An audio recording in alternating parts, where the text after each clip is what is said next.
Oh merde. Ah bah il est pété, hein. Il est pété maintenant, hein.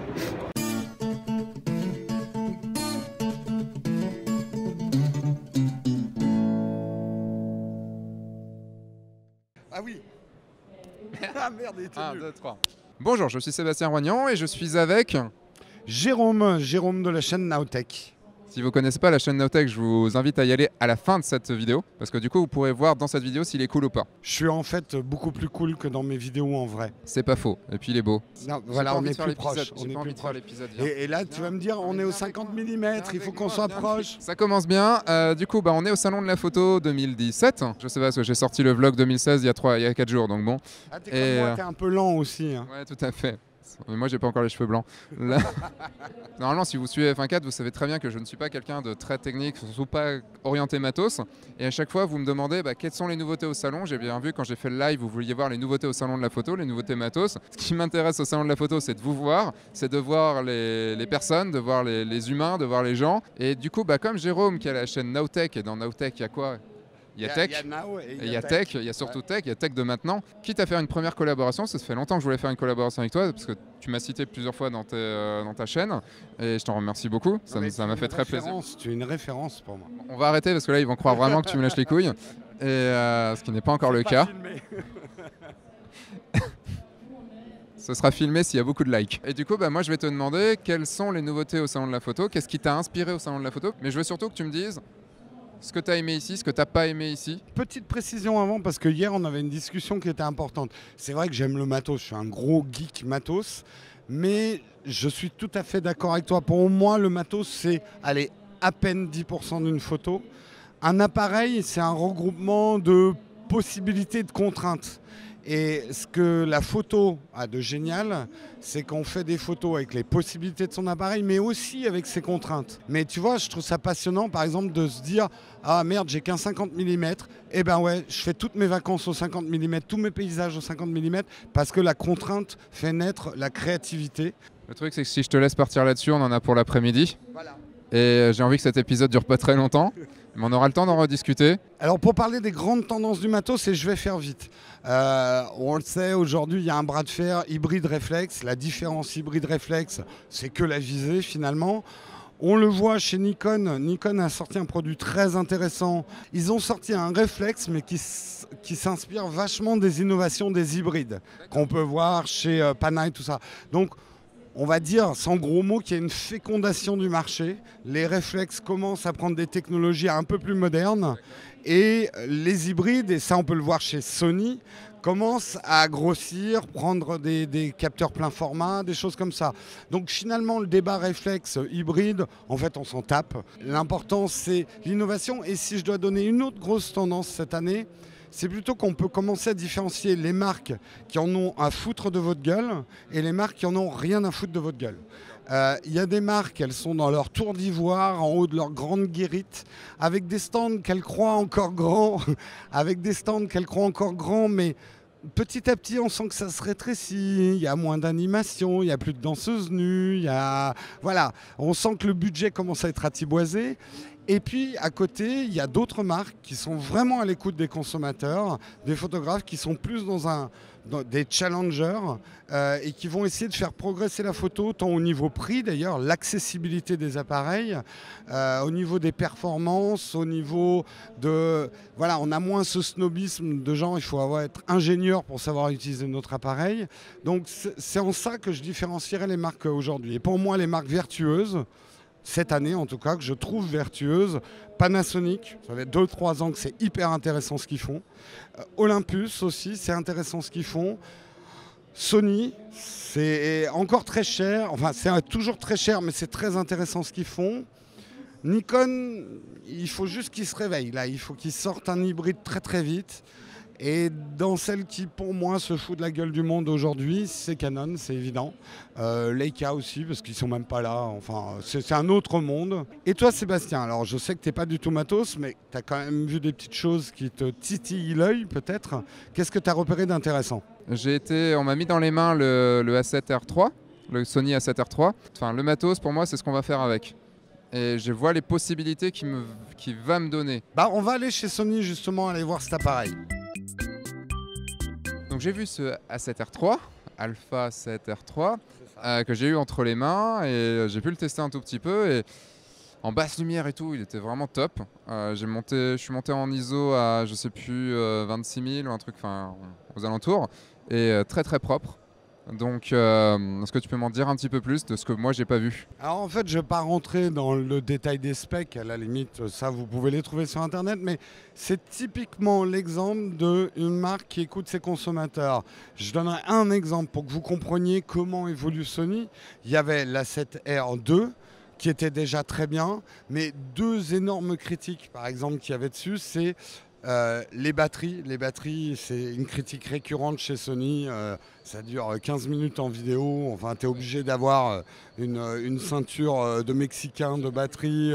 Non, j'exagère un peu, mais ça dure pas bien longtemps, les batteries Sony sur ces appareils-là. Et également, par exemple, le fait qu'il n'y ait pas de double slot SD. Et les ingénieurs de chez Sony avaient même désespéré tout le monde en disant on ne peut pas mettre un double slot SD dans un appareil aussi compact, un hybride et tout. Ils l'ont fait. Et ils ont grossi la batterie, tu vois, à l'écoute des gens, à l'écoute de ce que veulent les gens, pour leur, voilà, une marque généreuse qui va pas faire de la rétention de technologie en disant ouais, on sait faire, mais on te le donnera l'année prochaine. Donc ça, c'est des choses en tant que consommateur, on ne peut que apprécier, on se sent voilà, écouté et suivi et pas bridé en fait. Moi, un appareil qui m'intéresse énormément, mais là c'est plutôt le vidéaste qui parle, c'est le RX0. C'est un capteur d'1 pouce, donc un peu comme leur gamme RX100, tu sais. Et c'est la petite boîte, ça ressemble à une GoPro, mais ça n'a rien à voir en fait avec une caméra d'action. En fait, c'est un 35 mm avec une bonne optique a priori et des possibilités qui vont permettre, notamment en vidéo, d'en mettre tout un tas. Tu vois l'effet qu'il y a dans Matrix, là, le bullet machin. Autrefois, on était obligé de mettre des gros boîtiers autour d'un cercle. Là, imagine pour un investissement moindre, tu vas pouvoir faire des effets en fait, et photo et vidéo avec un boîtier qui est très très puissant. Pas tellement dans ses capacités d'enregistrement parce qu'une GoPro va être mieux, va faire de la 4K 60 images secondes et tout, mais plutôt avec des qualités optiques et une taille de capteur qui permet de faire de la grosse prod avec des boîtiers beaucoup moins chers. Voilà. Alors, est-ce que tu veux que je te montre mon coup de cœur de ce salon? Eh ben, on va aller voir mon coup de cœur de ce salon. Si y a un coup de cœur, j'y vais. Ben voilà. On est sur le stand Panasonic et justement je voulais te présenter, alors moi c'est mon coup de cœur, alors je le dis tout de suite, c'est un objectif qui vaut 3 000 €, mais par rapport à la concurrence c'est pas mal du tout. C'est un 200 mm, mais 200 mm chez Panasonic, vu que c'est des micros 4 tiers, ça fait 400 mm. Il est vendu également avec une bague à longe 1.4, donc tu vas jusqu'à 500 et pas mal de brouettes parce que je suis nul en calcul mental. Regarde la taille de ça et imagine un 400-500 mm full frame chez Canon. Déjà il est tout blanc, tu as 2 assistants pour le porter.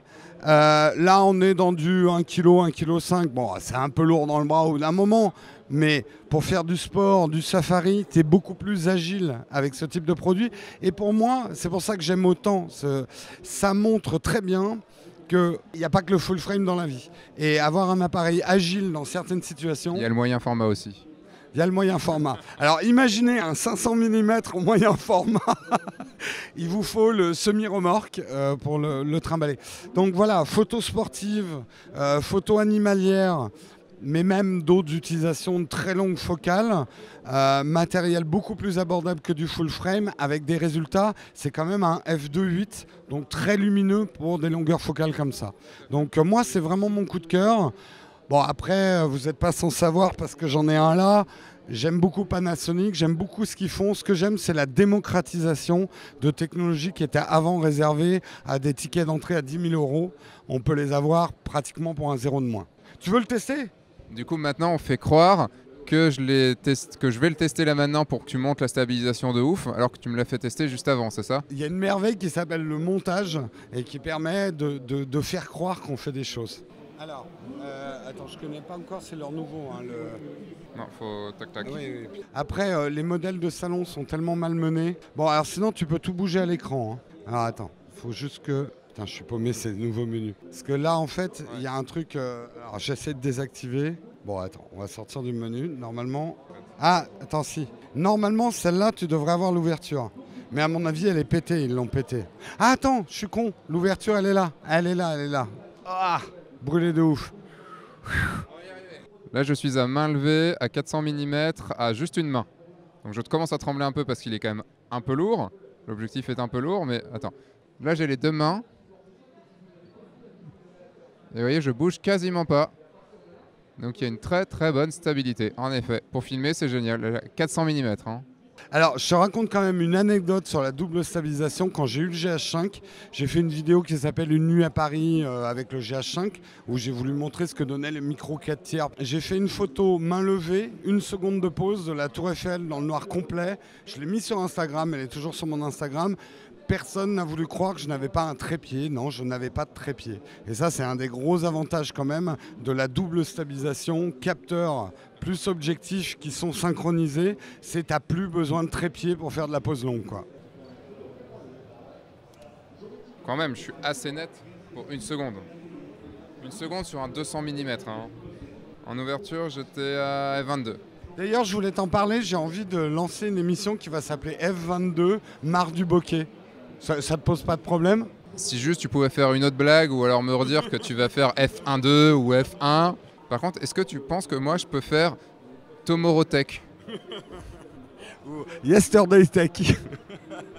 Ça, c'est la chaîne de hipster. Maintenant que j'ai testé cette stabilisation d'enfer, tu m'amènes où? Attends, j'ai pas réfléchi au sujet. Il y a tellement pas de coup de cœur à ce salon de la photo que... C'est pas vrai, j'en ai trop en fait. Ce qu'on va faire le temps que tu réfléchisses, c'est que moi je vais te montrer mon coup de cœur. On va chez Profoto. Allons chez Profoto. J'aime bien faire des séquences inutiles, c'est un peu ma profession. Jeu d'acteur, allons chez Profoto. Ouais. Je voulais te montrer ça, et ça je sais que tu connais pas. C'est une chaussette, c'est un cache extrait design ou... Bien, mais Ouais, non, c'est pas ça. à dire ça, ils vont me tuer. En fait, c'est là-dedans, il y a un Flash Studio. Et tout, hein, il fonctionne direct. Bon, Je suis sceptique. tu le sais. Hein. Ah, regarde ce petit jeu d'acteur. Téléachat. Ah, mais j'arrive pas à vous croire. Donc voilà, c'est le A1. En plus, il était encore en marche. Bah, c'est la première fois qu'il est donc au salon de la photo. J'ai pu l'utiliser pendant un mariage. Et je faisais une conférence du coup dessus. Très perturbant d'avoir ce micro comme ça, mais on pourrait croire que c'est un Flash Cobra. Mais ça a tout du Flash Studio. Sur un mariage où j'ai fait plus de 1500 déclenchements, avec deux A1 comme ça, je n'ai pas eu une merde. Ils ont tout le temps déclenché, tout le temps. Il est, je trouve, très ingénieux. Tu peux mettre des petits modeleurs dessus. Donc tout est en aimant, c'est aimanté, donc c'est super pratique à mettre en place. Il est déportable ultra facilement et surtout il fait remote de tout. C'est-à-dire que si tu as des B2, si tu as des B1, si tu as d'autres DD1 et tout, il va faire remote de tout. Donc tu peux contrôler tous tes flash pro photo grâce à ça. Il fait une belle lumière, très très belle lumière. J'ai pris plaisir à faire des photos de soirée avec. Et un truc que j'avais pas à ce moment-là qui m'aurait été très utile, c'est ça qui n'était pas encore sorti, que j'ai pas encore eu. La petite capette dessus, qui là va donner une source lumineuse qui à une distance normale d'un... Par exemple, si je te flash à cette distance-là, bah du coup, j'aurai une source de lumière qui sera quasiment aussi grande que ton visage, donc j'aurai une lumière assez douce. Mais dites-moi, toutes ces merveilles, à quel prix je peux l'avoir? Je ne suis pas là pour le vendre.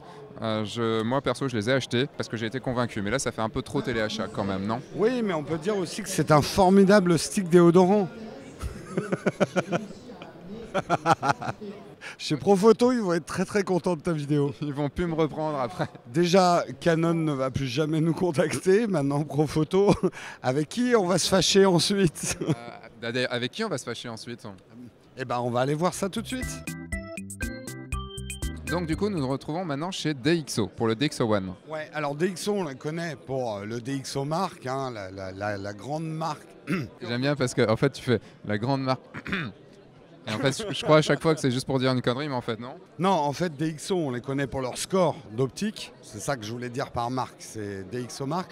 Mais il y a aussi le DxO One. Alors DxO One, moi j'en avais parlé, ça a déjà 2 ans. C'est un capteur d'1 pouce avec une optique 35 mm d'une très grande qualité optique.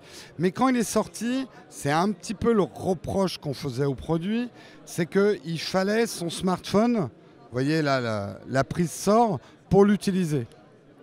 Et donc, tu étais très dépendant de ton smartphone pour pouvoir l'utiliser. Mais c'était quand même génial parce que pour une fois, quelqu'un avait eu, pas l'idée parce que l'idée tout le monde l'avait eu, mais pourquoi on n'utilisait pas notre smartphone comme écran de notre appareil photo? Tout à fait.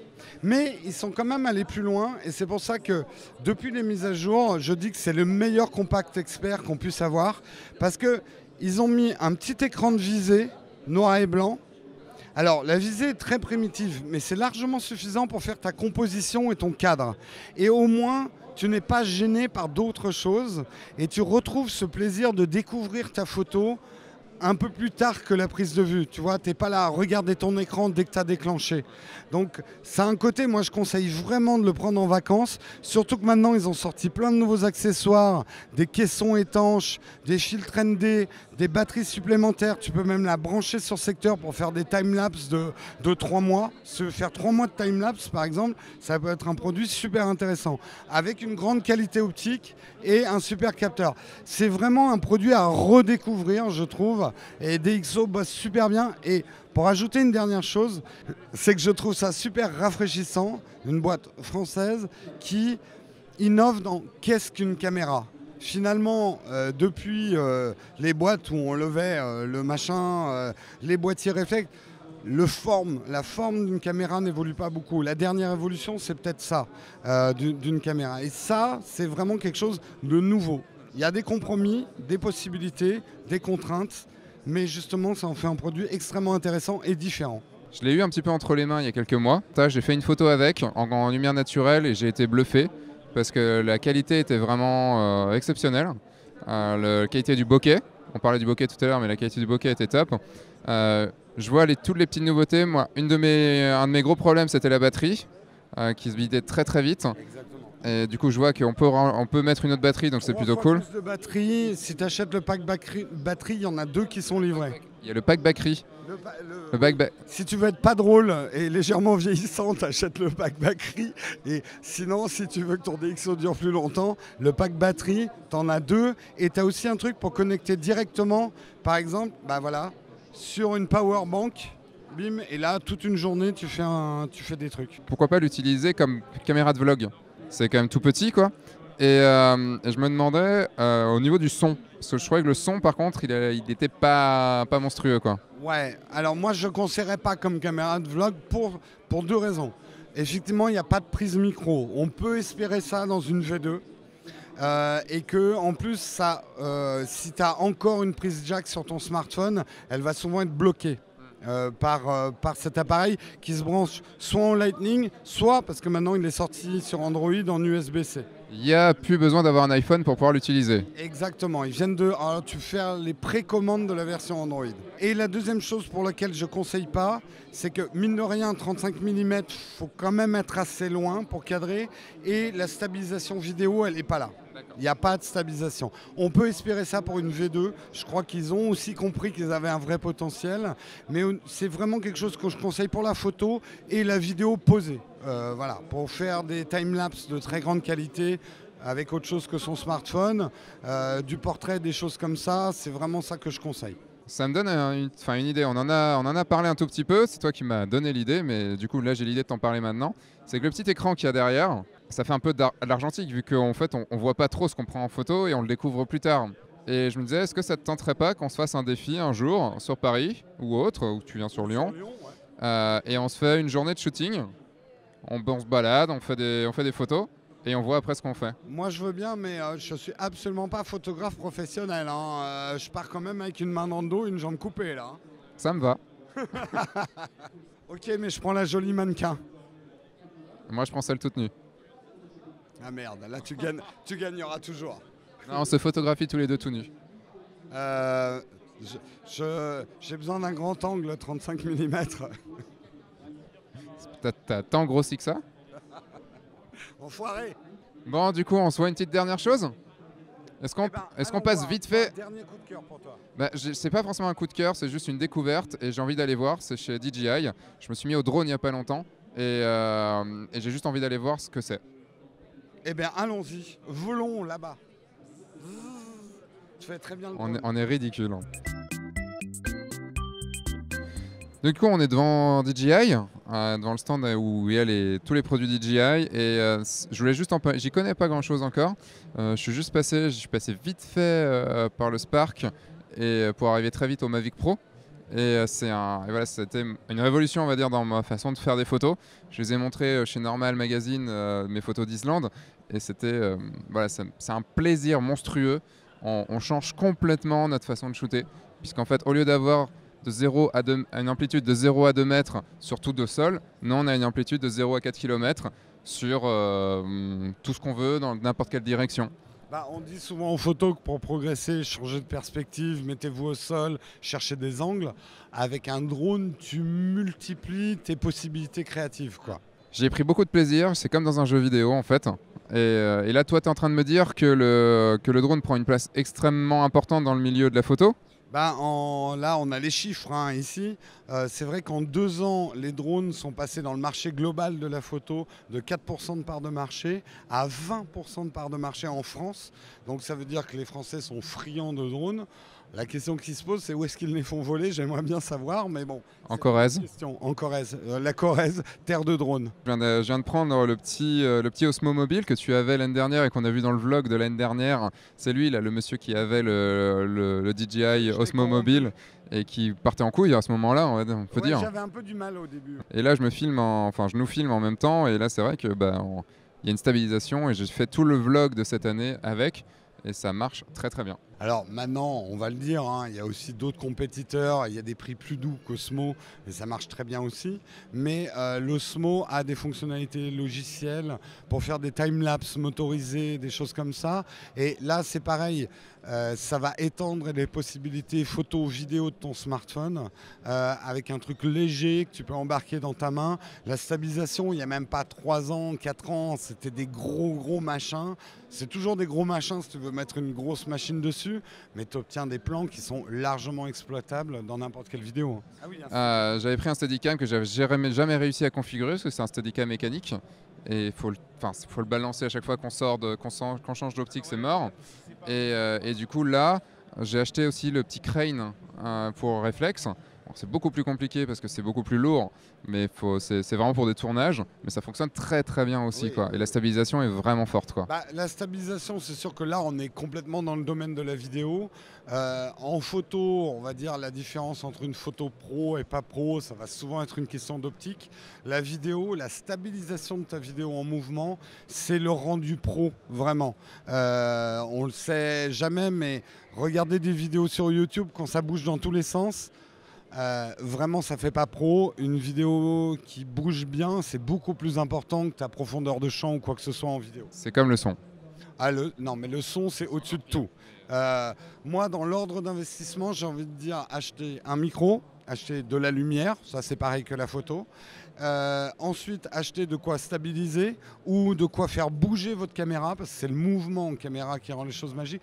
Et une fois que vous avez acheté tout ça, pensez à la caméra. Mais jusque-là, continuez avec votre smartphone, vous ferez des meilleures vidéos que d'acheter une caméra tout de suite.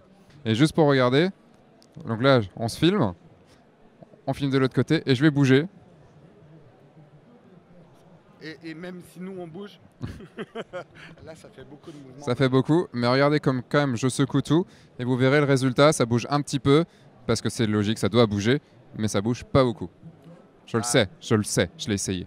Mais c'est vrai qu'on arrive à des niveaux de stabilisation aujourd'hui, on en rêvait, et pour un investissement qui est abordable pour tout le monde. 290 €. Ça, c'est un super truc à amener en vacances, quoi. On a vu beaucoup de choses sur ce salon. Je sais pas combien de temps on va faire la vidéo, mais on a vu beaucoup de choses. À mon avis, on va être dans les 20-40 minutes. Hein. Ouais, un peu trop d'ailleurs. On va juste faire une petite conclusion. On va aller se mettre dans un coin un peu plus calme pour pas gêner les gens. Et on va se faire une petite conclusion rapide sur le salon de la photo, ok? Et on se retrouve à la conclusion et on fait une transition façon vlogueur. On n'a pas eu le temps de voir tout ce qui se passe au salon de la photo. Par exemple, on a le Nikon D850 derrière. On n'a pas les billes pour en parler, donc on va pas forcément en parler.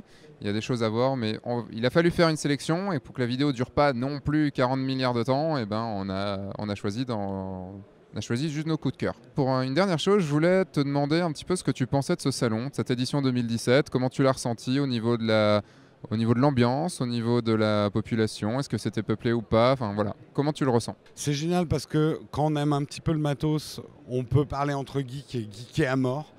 Après, si je peux me permettre, on a aussi toujours le profil du... Moi, je les appelle les papizooms grincheux. Hein.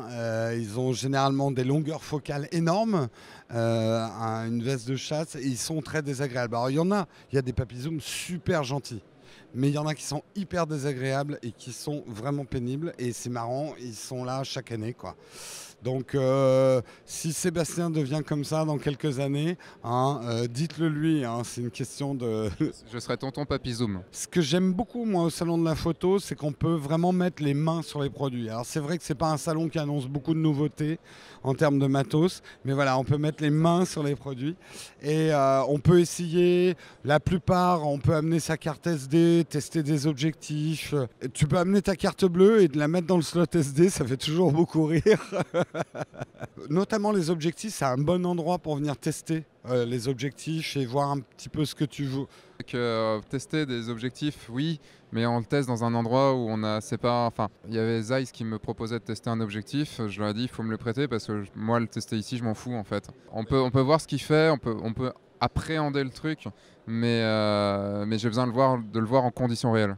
Ça t'a pas suffi de faire des photos des petits bouddhas et des petits pots de fleurs qu'ils avaient mis? Non, je veux de la fille à poil. Ça peut quand même permettre, voilà, t'as un peu tous les constructeurs d'objectifs qui sont là et c'est ce regroupement qui est intéressant.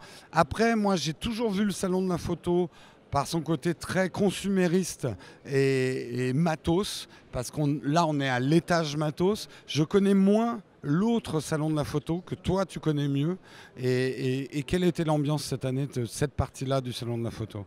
Mais en fait, pour moi, le salon de la photo, c'est plus un moment où je viens revoir des amis. En fait, en fait, ça fait 5 ans que je viens au salon de la photo. Et en 5 ans, ben, j'ai connu du monde. J'ai connu de plus en plus de monde. Chaque année, on connaît de plus en plus de monde. Et c'est le moment de revoir des amis, de vous revoir vous aussi, auditeurs, de vous voir ou de vous revoir, faire la soirée F1.4, où j'espère que tu la feras l'année prochaine, que tu pourras. Oui, et tu viendras aussi à la soirée Nowtech. Avec grand plaisir. Pour moi, il y avait moins de monde cette année. J'ai eu l'impression vraiment qu'il y avait moins d'évolution aussi, moins de nouveautés, moins d'engouement autour de nouveautés matérielles. Mais par contre, au salon de la photo, il y a toujours moyen de voir beaucoup de conférences, de voir des photographes qu'on n'a pas l'occasion de voir à côté. Moi, par exemple, j'ai vu Salgado, j'ai rencontré Salgado, j'ai pu parler à Salgado et rien que pour ça, j'ai gagné ma venue ici. Évidemment, tous les gens qui sont derrière le matériel, mais ça, c'est une autre histoire. Ça, c'est plus une histoire pour F1.4 et puis voilà. Il y a surtout beaucoup de conférences, des photographes qui ont beaucoup de choses à dire, qui partagent leur expérience, dont je fais partie aussi, puisque j'ai fait des conférences. Et c'est des moments qui sont très forts et il y a beaucoup de photographes de talent et donc qui ne sont pas avares de secrets. Et rien que pour ça, on peut se faire son salon de la photo sans parler matos du tout. Moi, je suis un geek, donc je suis un asocial, tu sais, je parle pas aux gens, mais quand même, moi, je t'ai rencontré l'année dernière ici, alors je suivais ta chaîne depuis longtemps et tout ça, et c'est vrai que ça peut permettre de toucher et d'appréhender nos youtubeurs préférés. Je sens que ça va être chaud les soirées l'année prochaine. Hein. C'est à la fois un plaisir, mais c'est vrai que c'est dur de travailler quand on est arrêté toutes les 100 mètres, moi qui ai fait des vidéos, mais en même temps, le plaisir remplace toutes les contraintes de venir vous parler et de discuter matos avec des gens qui sont passionnés de ça. Moi, j'adore. J'ai juste une dernière chose à dire.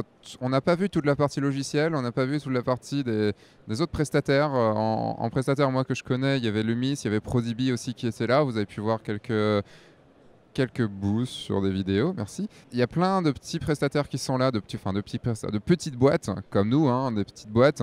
Et c'est dommage de ne pas les mettre trop en avant. Et j'aurais aimé avoir le temps de faire une vidéo dessus. Malheureusement, du coup, on n'a pas le temps de faire beaucoup de choses en 5 jours. Et ça passe très très vite. Et voilà, vous les verrez dans le vlog, vous les avez vus dans le vlog. Et j'aurais aimé faire plus de choses avec eux aussi. Quand tu commences à entendre les bouchons de bière, c'est que le salon se termine. Même de champagne. Oui. Et donc du coup... Ça dépend des marques.